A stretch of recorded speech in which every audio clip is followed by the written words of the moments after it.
नमस्कार छात्रों, स्वागत है आपका BLS इंटरनेशनल स्कूल के ई लर्निंग प्रोग्राम में और मैं हूं आपका हिंदी अध्यापक दिलीप कुमार। तो छात्रों, आज हम हिंदी में क्या पढ़ने वाले हैं? आज हम हिंदी में पढ़ेंगे वसंत भाग 2 का दूसरा पाठ, दादी माँ। तो आइए शुरू करते हैं दादी माँ। छात्रों, ये जो पाठ है दादी माँ, ये एक कहानी है और इस कहानी के लेखक हैं श्री शिव प्रसाद सिंह जी। ये कहानी वास्तव में श्री शिव प्रसाद सिंह जी के बचपन की कहानी है। इन्होंने इस कहानी में अपनी दादी माँ के विषय में बताया है। इस कहानी में दादी माँ के स्नेहिल चरित्र के विषय में बताया गया है। घर में एक दादी माँ है, वो ऊपर से बहुत ही सख्त हैं, सबको किसी ना किसी बात पर डांटती रहती हैं, घर में चिल्लाती रहती हैं और सबको टोकती रहती हैं।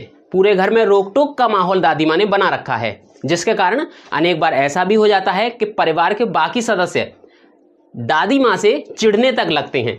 लेकिन वास्तव में दादी माँ अपने परिवार के प्रत्येक सदस्य से बहुत अधिक प्रेम करती हैं। ये बात लेखक को उस वक्त और भी ज्यादा अच्छे तरीके से पता चली जब दादी माँ ने रामी की चाची की धन से मदद की, जब रामी की चाची की बेटी का विवाह था।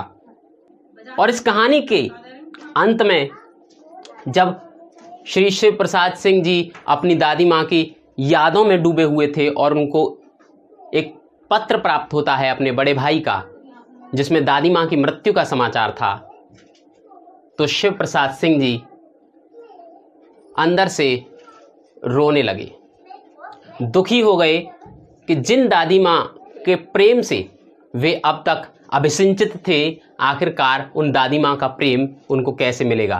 वक्त वक्त पर दादी माँ ने परिवार की मदद की, ऐसी परिस्थितियों में भी मदद की जब परिवार पूरी तरह से घिरा हुआ था, धन की ओर से पूरी तरह से मजबूर था। तब दादी माँ ने अपने खानदान की निशानी सोने के कंगन तक अपने पुत्र को दे दिए।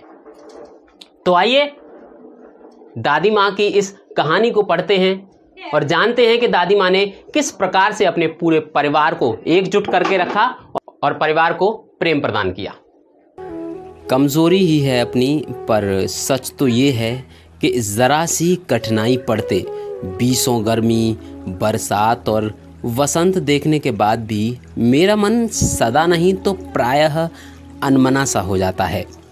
मेरे शुभचिंतक मित्र मुंह पर मुझे प्रसन्न करने के लिए आने वाली छुट्टियों की सूचना देते हैं और पीठ पीछे मुझे कमज़ोर और ज़रा सी प्रतिकूलता से घबराने वाला कहकर मेरा मजाक उड़ाते हैं। मैं सोचता हूँ, अच्छा अब कभी उन बातों को न सोचूंगा। ठीक है, जाने दो, सोचने से होता ही क्या है। पर बरबस मेरी आंखों के सामने शरद की शीत किरणों के समान स्वच्छ शीतल किसी की धुंधली छाया नाच उठती है। लेखक कहते हैं कि ये उनकी एक कमजोरी है कि उन्होंने अपने जीवन में अनेक प्रकार की कठिनाइयां देखी, अनेक प्रकार की समस्याएं देखी, लेकिन फिर भी हमेशा नहीं तो कभी कभी जरा सी कठिनाई अगर सामने आ जाती है तो वे दुखी हो जाते हैं। उनके जो मित्र हैं वो उनका पीठ पीछे मजाक उड़ाते हैं और उनसे ये कहते हैं कि वो ज़रा सी कठिनाइयाँ आने पर घबरा जाते हैं। फिर वो कभी कभी सोचते हैं कि मैं इन बातों को कभी नहीं सोचूंगा। ठीक है, जाने दो, होता ही क्या है ये सब सोचने से। लेकिन बरबस यानी अपने आप अचानक उनकी आंखों के सामने शरद की शीत किरणों के समान, शरद यानी कि सर्दी की जो किरणें होती हैं, सूर्य की किरणें, वो बहुत अच्छी लगती हैं। सर्दी की धूप कितनी अच्छी लगती है, उसी प्रकार से शरद की शीत किरणों के समान स्वच्छ यानी कि साफ, शीतल यानी कि ठंडक देने वाली किसी की धुंधली छाया नाच उठती है। और वो धुंधली छाया किसकी है? दादी माँ की। वे हमेशा अपनी दादी माँ के विषय में सोचते रहते हैं, उनके स्वास्थ्य के विषय में सोचते रहते हैं और ये सोचते रहते हैं कि पता नहीं दादी माँ इस समय कैसी होंगी, किस हाल में होंगी। लेकिन तभी उनके दोस्त उन्हें आने वाली छुट्टियों की सूचना देते हैं कि भाई छुट्टियां आने वाली हैं, उनमें आप चले जाना गांव और मिल आना दादी माँ से, ये कहकर उन्हें सांत्वना प्रदान करते हैं। अगला पैराग्राफ है, मुझे लगता है जैसे क्वार के दिन आ गए हैं। मेरे गांव के चारों ओर पानी ही पानी हिलोरें ले रहा है। दूर के सिवान से बहकर आए हुए मोथा और साई की अधगली घासें, घेऊर और बन प्याज की जड़ें तथा नाना प्रकार की बरसाती घासों के बीज सूरज की गर्मी में खौलते हुए पानी में सड़कर एक विचित्र सी गंध छोड़ रहे हैं। रास्तों में कीचड़ सूख गया है और गांव के लड़के किनारों पर झाग भरे जलाशयों में धमाके से कूद रहे हैं। अपने अपने मौसम की अपनी अपनी बातें होती हैं। यहाँ लेखक कहते हैं कि वे अचानक सोचते हैं कि जैसे क्वार के दिन आ गए हैं। क्वार अश्विन मास को कहते हैं। अश्विन मास जैसे हमारे जनवरी, फरवरी, मार्च, अप्रैल इस प्रकार से 12 महीने होते हैं, उसी प्रकार से हिंदी कैलेंडर के अनुसार अश्विन, कार्तिक, इस प्रकार से कई माह होते हैं। उन्हीं में से एक है अश्विन मास, जो कि दीपावली के महीने से पहले आता है। अश्विन मास, अश्विन मास के दिन आ गए हों। मेरे गांव के चारों ओर पानी ही पानी हिलोरे ले रहा है, क्योंकि बरसातें होती हैं उन दिनों, और बरसातों में चारों तरफ पानी भर जाता है। और वहीं दूर कहीं से उसी पानी में बहकर घास और अनेक प्रकार की बरसाती घास बहकर आ चुकी हो, और उस पानी में सड़कर वो घास एक विचित्र सी गंध, यानी गंध का मतलब होता है बदबू, और विचित्र यानी अनोखी, एक अनोखी बदबू छोड़ रहे हैं। रास्तों में जो कीचड़ है वो धूप से सूख गया है, और लड़के उन जलाशयों में धमाके से कूद रहे हैं, यानी कि उछल उछल कर नहा रहे हैं। ये अपने अपने मौसम की विशेषताएं होती हैं। अगला पैराग्राफ है, आषाढ़ में आम और जामुन न मिले चिंता नहीं, अगहन में चिवड़ा और गुड़ न मिले दुख नहीं, चैत के दिनों में लाई के साथ गुड़ की पट्टी न मिले अफसोस नहीं, पर क्वार के दिनों में इस गंधपूर्ण झाग भरे जल में कूदना न हो तो बड़ा बुरा मालूम होता है। मैं भीतर हुड़क रहा था, 2-1 दिन ही तो कूद सका था, नहा धोकर बीमार हो गया। हल्की बीमारी न जाने क्यों मुझे अच्छी लगती है। थोड़ा थोड़ा ज्वर हो, सर में साधारण दर्द और खाने के लिए दिन भर नींबू और साबू। लेकिन इस बार ऐसी चीज़ नहीं थी। ज्वर जो चढ़ा चढ़ता ही चला गया, रज़ाई पर रज़ाई, और उतरा रात 12 बजे के बाद। लेखक कहते हैं कि आषाढ़ में आम और जामुन ना मिले। आषाढ़ भी इसी प्रकार का एक हिंदी माह है जिसमें आम और जामुन विशेष रूप से फल पाए जाते हैं। तो वे कहते हैं कि आषाढ़ के महीने में अगर आम और जामुन ना मिलें कोई चिंता की बात नहीं है। अगहन में चिवड़ा और गुड़ ना मिले, यानी अगहन के महीने में उन्हें चिवड़ा और गुड़ आप जानते ही हैं, वो ना मिले तब भी कोई चिंता की बात नहीं है।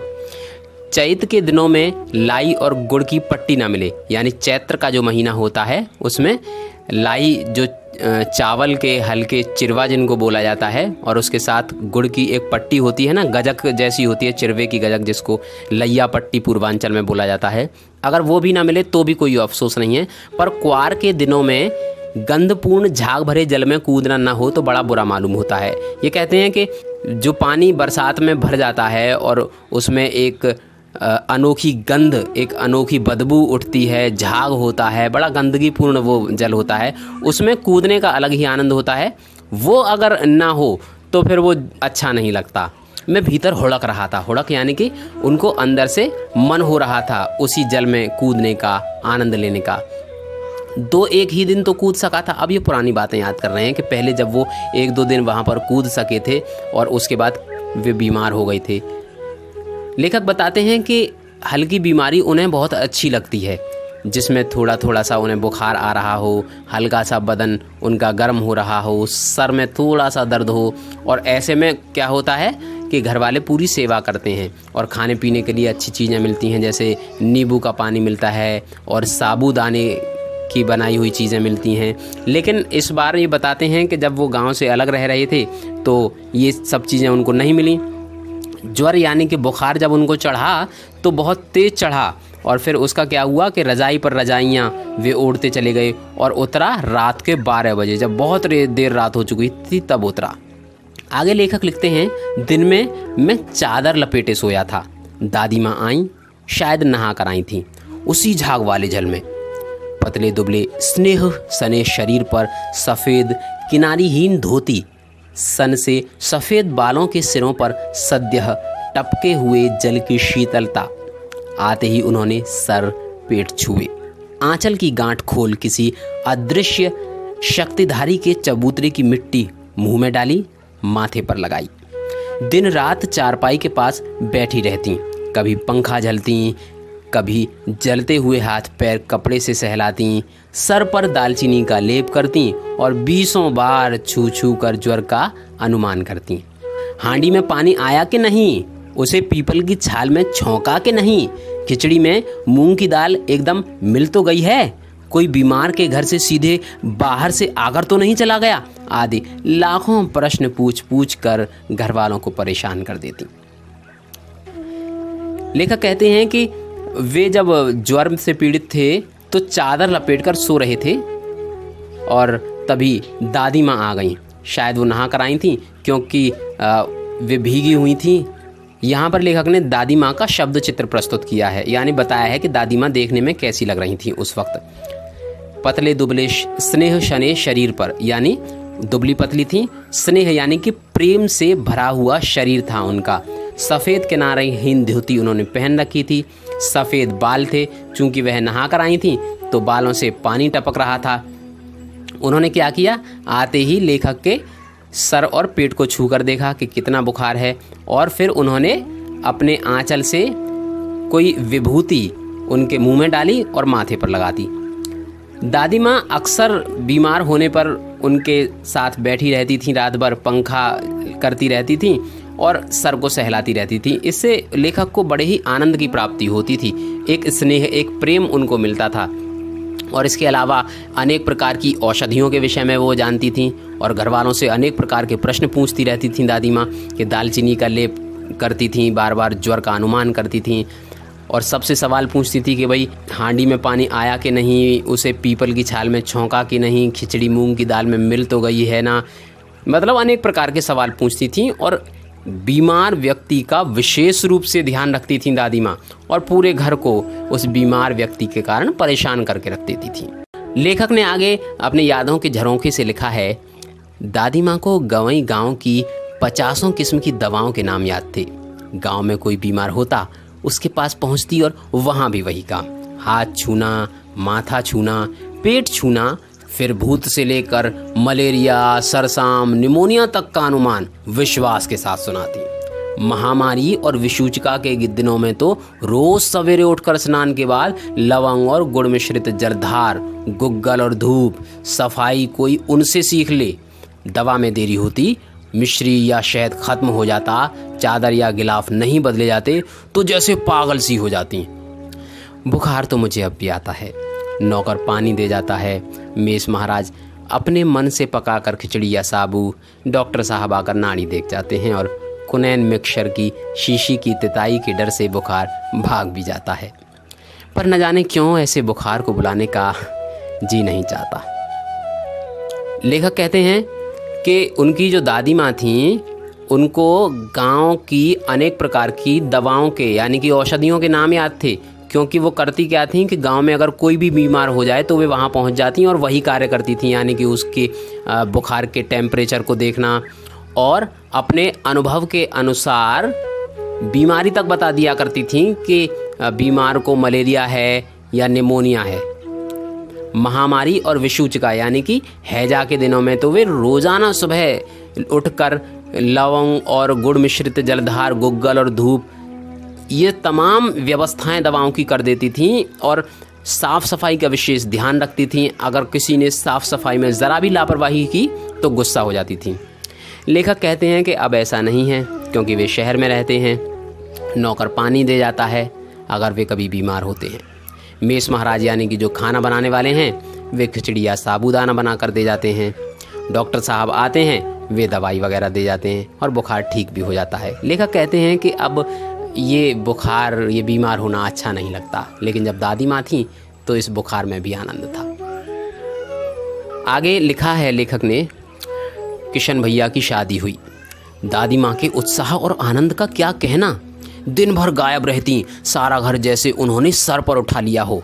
पड़ोसिनें आती, बहुत बुलाने पर दादी माँ आती। बहन बुरा न मानना, कार पर वजन का कर ठहरा, एक काम अपने हाथ से न करूं तो होने वाला नहीं। जानने को यूँ सभी जानते थे कि दादी माँ कुछ करती नहीं, पर किसी काम में उनकी अनुपस्थिति वस्तुतः विलंब का कारण बन जाती।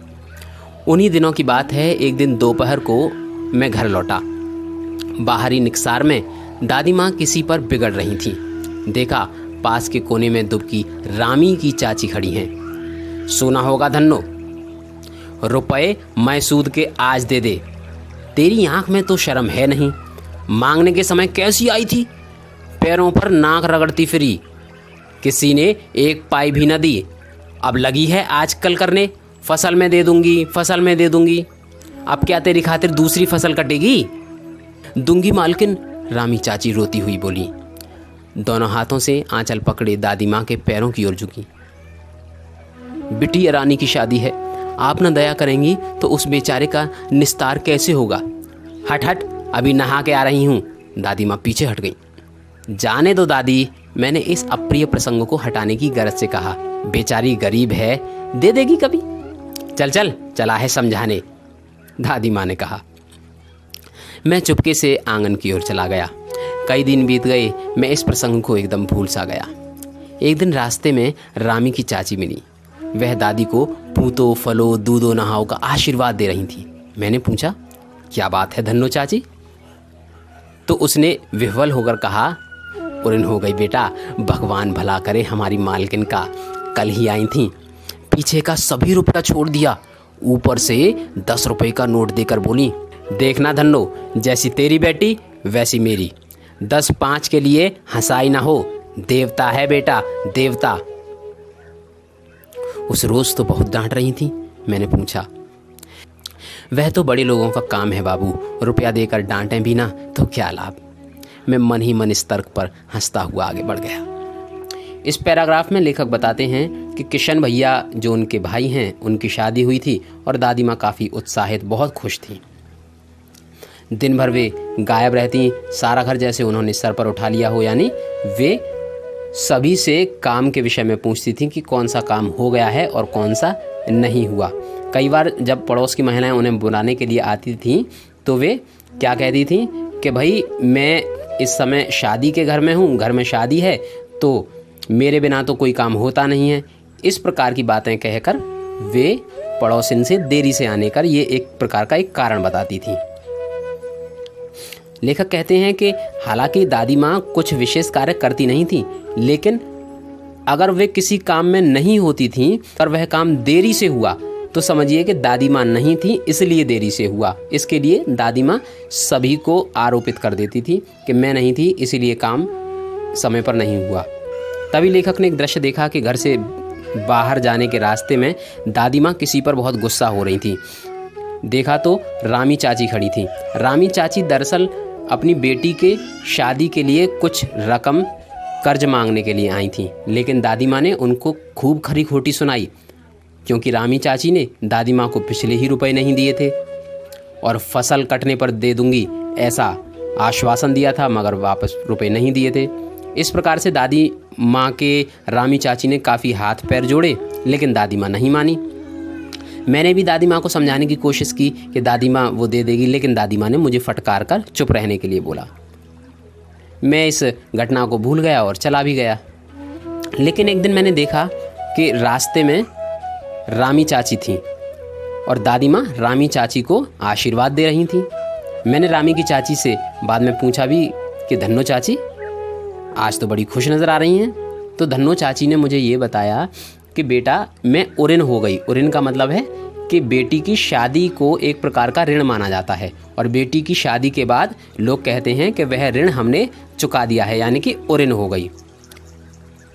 वे बताती हैं कि दादी माँ ने उनको न सिर्फ शादी के लिए कर्ज दिया, बल्कि साथ ही उनके ऊपर जो पुराना कर्ज था उसे भी पूरा का पूरा माफ़ कर दिया। इतना ही नहीं, बल्कि दादी माँ ने रामी की चाची से यह तक कहा कि जैसे तेरी बेटी है वैसे मेरी बेटी है, 10-5 रुपए के लिए बात खराब नहीं होनी चाहिए, अगर ज़रूरत पड़े तो और ले लेना। तो मैंने पूछा भी रामी की चाची से कि चाची उस दिन तो दादी माँ बहुत गुस्सा हो रही थी। तो उन्होंने मुझे बताया कि भाई ये बड़े लोग हैं, हमारी बुजुर्गवार हैं, ये हमें डांटेंगे, इनका अधिकार बनता है, और ये हमें डांटेंगे भी नहीं क्या, इतनी हमारी मदद करते हैं। मुझे उस दिन दादी माँ के प्रति मेरे मन में सम्मान बहुत बढ़ गया। अगला पैराग्राफ है, किशन के विवाह के दिनों की बात है। विवाह के 4-5 रोज पहले से ही औरतें रात रात भर गीत गाती हैं। विवाह की रात को अभिनय भी होता है। यह प्रायः एक ही कथा का हुआ करता है। उसमें विवाह से लेकर पुत्रोत्पत्ति तक के सभी दृश्य दिखाए जाते हैं। सभी पाठ औरतें ही करती हैं। मैं बीमार होने के कारण बारात में न जा सका। मेरा ममेरा भाई राघव दालान में सो रहा था। वह भी बारात जाने के बाद पहुंचा था। औरतों ने उस पर आपत्ति की। दादी माँ बिगड़ी, लड़के से क्या पर्दा, लड़के और परब्रह्मा का मन एक सा होता है। मुझे भी पास ही एक रजाई पर चादर उड़ाकर दादी माँ ने चुपके से सुला दिया था। बड़ी हंसी आ रही थी। सोचा कहीं जोर से हंस दूं, भेद खुल जाए तो निकाल बाहर किया जाऊंगा। पर भाभी की बात पर हंसी न रुक सकी और भंडा फोड़ हो गया। देबू की माँ ने चादर खींच ली। कहो दादी, यह कौन बच्चा सोया है? बेचारा रोता है शायद, दूध तो पिला दूं। हाथापाई शुरू हुई। दादी माँ बिगड़ी, लड़के से क्यों लगती है? सुबह रास्ते में देबू की माँ मिली। कल वाला बच्चा भाभी। मैं वहां जोर से भागा और दादी माँ के पास जाकर खड़ा हुआ। वस्तुतः किसी प्रकार का अपराध हो जाने पर जब हम दादी माँ की छाया में खड़े हो जाते, अभयदान मिल जाता। लेखक अपने पुराने दिनों की यादें ताज़ा करते हुए बताते हैं कि किशन भैया का जब विवाह हुआ था तो बच्चों, हमारे हिंदू धर्म में विवाह की एक परंपरा है कि जिस दिन लड़के का विवाह होता है और सारी की सारी बारात लड़की पक्ष के यहाँ जाती है, लड़के पक्ष के घर पर घर की औरतें संगीत का एक कार्यक्रम करती हैं। उसमें अनेक प्रकार के अभिनय होते हैं, लेकिन उस कार्यक्रम में पुरुषों का आना मना होता है। लेखक बताते हैं कि ये उसी रात की बात है जब सारे के सारे घर के जो पुरुष थे वो बारात में गए हुए थे, लेकिन लेखक बीमार थे इसलिए वे बारात में न जा सके। और इसके अलावा उनके एक ममेरे भाई थे राघव, वो भी चूंकि घर पर देरी से आ पाए थे तो वो भी बारात में नहीं जा सके। तो दालान में सो रहे थे वे।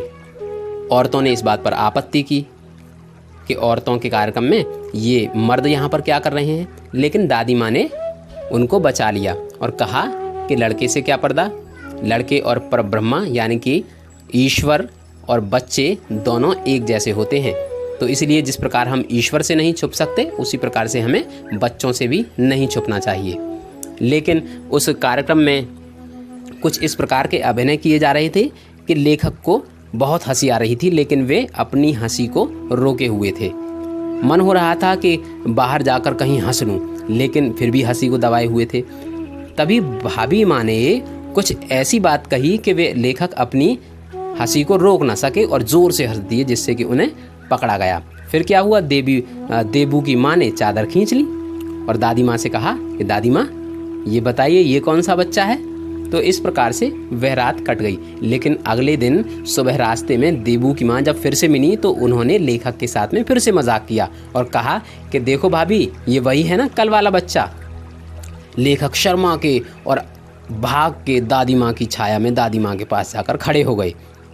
जैसे कोई गलती कर दी हो और बच्चे अपनी माँ के पास गलती करने के बाद में खड़े हो जाते हैं, उसी प्रकार से लेखक भी खड़े हो गए और उनको अभयदान मिल जाता, यानी कि वे उस वक्त वो निडर हो जाते थे। अगला पैराग्राफ है, स्नेह और ममता की मूर्ति दादी माँ की एक एक बात आज कैसी कैसी मालूम होती है। परिस्थितियों का वात्या चक्र जीवन को सूखे पत्ते सा कैसा नचाता है, इसे दादी माँ खूब जानती थी। दादा की मृत्यु के बाद से ही वे कुछ उदास रहती। संसार उन्हें धोखे की टट्टी मालूम होता। दादा ने उन्हें स्वयं जो धोखा दिया, वे सदा उन्हें आगे भेजकर अपने पीछे जाने की झूठी बात कहा करते थे। दादा की मृत्यु के बाद कुकुरमुत्ते की तरह बढ़ने वाला मुंह में राम बगल में छुरी वाले दोस्तों की शुभचिंता ने स्थिति को और भी डांवाडोल कर दिया। दादा के श्राद्ध में दादी माँ के मना करने पर भी पिताजी ने जो अतुल संपत्ति व्यय की वह घर की तो थी नहीं। लेखक कहते हैं कि दादी माँ स्नेह और ममता की मूर्ति जैसी थी, यानी प्यार और माँ का मातृत्व उनके अंदर कूट कूट के भरा हुआ था। परिस्थितियों का वात्या चक्र यानी कि बवंडर, यानी कि जो उस समय की स्थितियां थीं उसका बवंडर, जीवन को सूखे पत्ते सा कैसा नचाता है, इसे दादी माँ खूब जानती थीं। यानी दादी माँ को बड़ा अनुभव था कि जब कभी कभी अच्छा वक्त होता है और कभी कभी बुरा वक्त होता है तो इंसान कितना ज़्यादा परेशान होता है, कभी खुशियाँ कभी गम जीवन में आते जाते रहते हैं। इस बात का अनुभव दादी माँ को खूब था। दादा की मृत्यु के बाद से ही वे कुछ उदास रहती, यानी कि दादा की जब मृत्यु हो गई तो वे उदास रहने लगी और पूरा संसार उन्हें धोखे की टट्टी मालूम होता। इस वाक्य का अर्थ है कि संसार उनको छल करने वाला मालूम होता, यानी कि संसार में ज़्यादातर लोग छल करने वाले ही रहते हैं, क्योंकि दादा ने भी उनको धोखा दिया था। क्योंकि दादा हमेशा हर काम में दादी माँ को आगे रखते थे, चाहे वो कोई भी कार्य हो। लेकिन जब बात मृत्यु की आई तो दादाजी ने क्या किया कि स्वयं पहले मृत्यु की गोद में चले गए और दादी माँ आज भी जीवित हैं। तो इसलिए दादी माँ अपने पति यानी कि दादाजी से भी नाराज़ थीं। मृत्यु के बाद कुकुरमुत्ते की तरह बढ़ने वाले, मुंह में राम बगल में छुरी वाले दोस्तों की शुभचिंता ने स्थिति और भी डामाडोल कर दी। यानी कि जो दोस्त थे दादाजी के दोस्त, मुंह में राम बगल में छुरी, ये एक मुहावरा है और इसका अर्थ होता है कि सामने मीठी मीठी बातें करने वाले और पीछे मुड़ते ही धोखा दे देने वाले ऐसे दोस्त। ऐसे दोस्तों ने क्या किया था, स्थिति को और भी ज़्यादा खराब कर दिया था। दादा के श्राद्ध में दादी माँ के मना करने पर भी पिताजी ने जो अतुल संपत्ति व्यय की वह घर की तो थी नहीं। यानी लेखक कहते हैं कि दादी माँ ने बहुत मना किया था कि श्राद्ध में, यानी व्यक्ति की मृत्यु के बाद जो घरों में श्राद्ध किए जाते हैं, ब्राह्मण भोज और ब्राह्मणों को दान करना, इस कार्य में बहुत सारा धन खर्च हो जाता है। दादी माँ ने काफ़ी मना किया था पिताजी से कि ज़्यादा धन खर्च मत करो, लेकिन पिताजी ने उसमें काफ़ी धन खर्च किया था। आगे लेखक कहते हैं कि दादी माँ अक्सर उदास रहा करती। माघ के दिन थे, कड़ाके का जाड़ा पड़ रहा था, पछुआ का सन्नाटा और पाले की शीत हड्डियों में घुसी पड़ती। शाम को मैंने देखा दादी माँ गीली धोती पहने कोने वाले घर में एक संदूक पर दिया जलाए हाथ जोड़कर बैठी हैं। उनकी स्नेह कातर आँखों में मैंने आंसू कभी नहीं देखे थे। मैं बहुत देर तक मन मारे उनके पास बैठा रहा। उन्होंने आंखें खोली। दादी माँ, मैंने धीरे से कहा। इस पैराग्राफ में लेखक ने कहा है कि दादी माँ उदास रहती थीं, कुछ चिंतित रहती थीं। माघ के दिन थे। माघ यानी कि ये एक महीना है हिंदू कैलेंडर के अनुसार, जब बहुत जाड़ा पड़ता है, बहुत सर्दियाँ पड़ती हैं। पछुआ का सन्नाटा और पाले की शीत हड्डियों में घुसी पड़ती थी। पछुआ यानी कि पश्चिम का, यानी पश्चिम की हवाएं चल रही थीं और बहुत ठंडी हवाएं थीं और सर्दी के कारण लोग कांप रहे हों, इतनी अधिक सर्दी थी। और लेखक ने क्या देखा कि शाम के समय दादी माँ गीली धोती पहनी हुई थी। इतनी सर्दी में भी गीली धोती पहन रखी थी उन्होंने, और वे कोने वाले एक कमरे में एक बक्से पर दिया जलाकर हाथ जोड़कर बैठी थी। और उन्होंने, लेखक ने पहली बार देखा दादी माँ की आंखों में आंसू थे, जबकि उन्होंने दादी माँ को, क्योंकि वो बहुत प्रेमपूर्ण थी, वो सबसे प्रेम करती थी, उनकी आंखों में कभी आंसू नहीं आते थे, सबको उत्साह प्रदान करती थी। लेकिन दादी माँ की आंखों में उन्होंने पहली बार आंसू देखे। और फिर जब दादी माँ ने आंखें खोली तो लेखक ने उनसे धीरे से कहा, दादी माँ, उन्हें पुकारा, क्या है रे, तू यहाँ क्यों बैठा है? दादी माँ, एक बात पूछूं, बताओगी ना? मैंने उनकी स्नेहपूर्ण आंखों की ओर देखा। क्या है, पूछ। तुम रोती थी?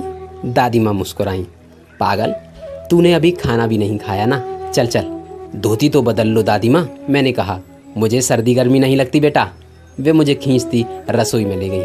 सुबह मैंने देखा चारपाई पर बैठे पिताजी और किशन भैया मन मारे कुछ सोच रहे हैं। दूसरा चारा ही क्या है, बाबू बोले, रुपया कोई देता नहीं, कितने के तो अभी पिछले भी बाकी हैं। वे रोने रोने से हो गए। लेखक कहते हैं कि रात को जब ये दादी माँ को इस प्रकार बैठे हुए दृश्य लेखक ने देखा तो वे आश्चर्यचकित हुए थे। उन्होंने दादी माँ से पूछने का प्रयास भी किया कि क्या दादी माँ आप रो रही थीं, लेकिन दादी माँ ने उनकी बातों को, लेखक की बात को टाल दिया और कहा कि तूने अभी खाना भी नहीं खाया होगा। लेखक ने जब उनसे कहा कि दादी माँ आपकी धोती गीली है, धोती बदल लो, तो दादी माँ ने क्या कहा कि मुझे सर्दी गर्मी नहीं लगती, और वे खींचती हुई रसोई में ले गई। अगले दिन सुबह लेखक ने एक और चौंकाने वाला नज़ारा देखा। लेखक ने देखा किशन भैया बैठे हुए सोच रहे हैं और कुछ बातें सभी लोग आपस में कर रहे हैं कि दूसरा चारा ही क्या है। बाबू बोले, रुपया कोई देता नहीं, कितने के तो अभी पिछले बाकी हैं। यानी देखने से ऐसा लग रहा था कि रुपयों की तंगी के कारण सभी एक दूसरे को सांत्वना प्रदान कर रहे हैं और विचार कर रहे हैं कहीं से धन का प्रबंध करने के लिए। आगे लेखक ने कहा है, रोता क्यों है रे? दादी माँ ने उनका माथा सहलाते हुए कहा, मैं तो अभी हूँ ही। उन्होंने संदूक खोलकर एक चमकीली सी चीज़ निकाली। तेरे दादा ने यह कंगन मुझे किसी दिन के लिए पहनाया था। उनका गला भराया। मैंने इसे पहना नहीं, इसे सहेज कर रखते आई हूँ। यह उनके वंश की निशानी है। उन्होंने आंसू पोंछकर कहा, पुराने लोग अपना आगा पीछा सब सोच लेते थे बेटा। सचमुच दादी माँ शाप भ्रष्ट देवी सी लगी। धुंधली छाया विलीन हो गई। मैंने देखा दिन काफ़ी चढ़ आया है। पास के लंबे खजूर के पेड़ से उड़कर एक कौवा अपनी घिनौनी काली पांखें फैलाकर मेरी खिड़की पर बैठ गया। हाथ में अब भी किशन भैया का पत्र कांप रहा है। काली चींटियों की कतारें धूमिल हो रही हैं। आँखों पर विश्वास नहीं होता। मन बार बार अपने से ही पूछ बैठता है, क्या सचमुच दादी माँ नहीं रही? इस पैराग्राफ में लेखक ने दादी माँ के स्नेहिल हृदय के बारे में लिखा है। वे लिखते हैं कि जब भैया और पिताजी बाकी सभी घर के लोग पैसों को लेकर बहुत चिंतित हो रहे थे तो दादी माँ ने उन सबको सांत्वना दी और भैया से कहा कि बेटे तू रोता क्यों है, अभी तो तेरी दादी माँ जीवित है ना। और दादी माँ ने उनकी मदद करने के लिए अपने संदूक में से, यानी कि अपने बक्से में से कोई चमकती सी चीज़ निकालकर उनके हाथ में रख दी। वो दादी माँ का सोने का कंगन था और दादी माँ ने बताया कि ये कंगन उनको दादाजी ने दिया था और यह भी बताया कि ये उनके वंश की निशानी है। वंश यानी कि उनके खानदान की निशानी है। यह कहते हुए दादी माँ की आंखों में आंसू भर आए थे, उनका गला भर आया था और उन्होंने परिवार के लोगों की मदद करने के लिए खानदान की निशानी को हाथ में दे दिया। दादी माँ का यह त्याग और परिवार के प्रति ये प्रेम और समर्पण भाव देखकर लेखक के मन में दादी माँ का सम्मान बहुत ऊंचा उठ गया था। और लेखक को दादी माँ कैसी लगी? सचमुच मुझे दादी माँ शाप भ्रष्ट देवी सी लगी। शाप भ्रष्ट का अर्थ होता है जिसको किसी प्रकार का श्राप मिला हुआ हो। जैसे दादी माँ को जीवन भर दुख और कष्ट ही झेलने पड़े और देवी इसलिए कहा गया है क्योंकि वे सबकी मदद किया करती थीं, जैसे ईश्वर सबकी मदद करते हैं, तो इसलिए उन्हें शाप भ्रष्ट देवी सी लगी। आगे लेखक बताते हैं कि धुंधली छाया विलीन हो गई, यानी वे दादी माँ के बारे में जो कुछ सोच रहे थे वो दादी माँ का जो छायाचित्र मन में था वे चला गया।